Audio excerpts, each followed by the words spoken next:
અંકલેશ્વરની ધોરણ 10 ની વિદ્યાર્થીનીનો જીસીએની under 17 women's ટીમના ભાગ લેવા માટે 2 પેપર ચૂકી ગઈ હતી.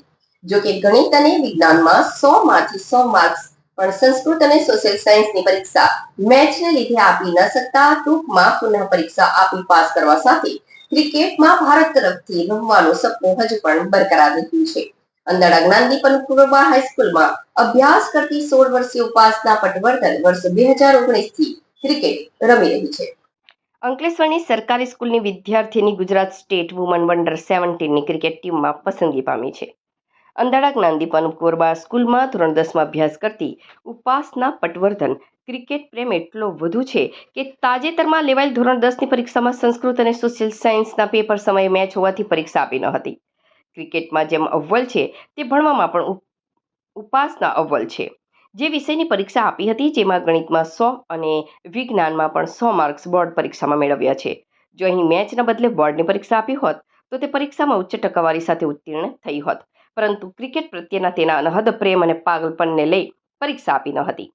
2019ની ઉપાસના પટવર્ધન અંકલેશ્વર સ્પોર્ટ્સ કોમ્પ્લેક્સ ખાતે આવેલ Bharuch cricket association GCA coaching એકેડમીમાં તાલીમ મેળવી રહી છે.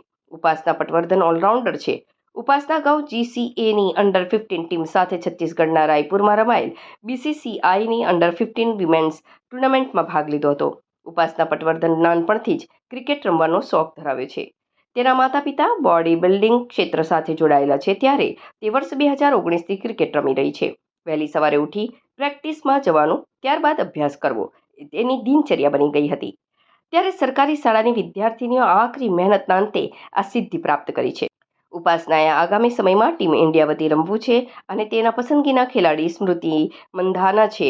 જો કે ટૂંક સમયમાં 2 વિષયની પરીક્ષા આપી ધોરણ 10 પાસ કરવાની ઈચ્છા વ્યક્ત કરી હતી અને ક્રિકેટને જ પોતાની પેશન ગણાવી આગામી દિવસમાં ભારતીય મહિલા ક્રિકેટ ટીમનો ભાગ બનવાનું સપનું હોવાનું તેણે જણાવ્યું હતું. હું ઉપાસનાના પિતા છું.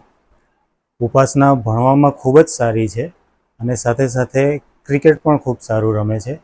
હવે 2 પેપર એના જે 10માના બોર્ડના 2 પેપર અમે આપી શક્યા નથી, કારણ કે એ જ દિવસે અમદાવાદમાં ગુજરાતની સ્ટેટ લેવલની મેચ હતી.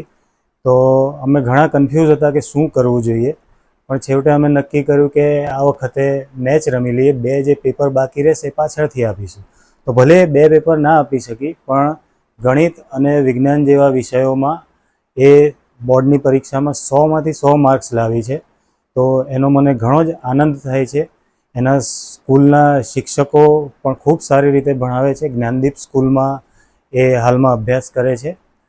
તો ખૂબ જ ખુશી થાય છે કે 100માંથી 100 માર્ક્સ ગણિત અને વિજ્ઞાનમાં લાવી છે, એ પણ ક્રિકેટ સાથે રમીને.